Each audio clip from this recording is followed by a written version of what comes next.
Magtatanong lang ako, saan po dito ang bastos? Eto, na nakiinom lang? O etong isa, na purposely nilalaplap ang mga nguso ng mga kababaihan? Kung sinong makita niya, sabi nga niya noon, pag bumababa siya at nakikita niya yung mga babae, hinahalikan daw niya lahat sa labi. Sino ngayon ang bastos? Sino ngayon ang walang delikadesa? Sino ngayon ang walang social etiquette? Pangulo ka ng Pilipinas, nilalaplap mo ang mga labi ng mga kababaihan. Nakakadiri. Ngayon, sino ang bastos?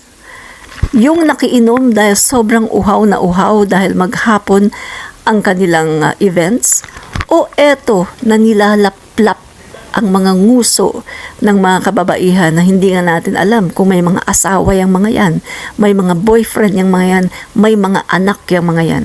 Nakikita. Sino ngayon ang bastos? Kitang-kita naman, di ba? Kahit hindi na natin itanong. Kaya ang buong mundo nun, nagtataka ako kasi Duterte supporter ako nun, sinasabihan ako na yung Pangulo nyo, bastos, manyak, nakakahiya, nakakadiri. Akala ko noon, tama yan. Di ba?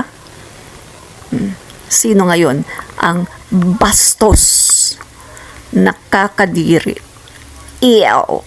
Kadiri.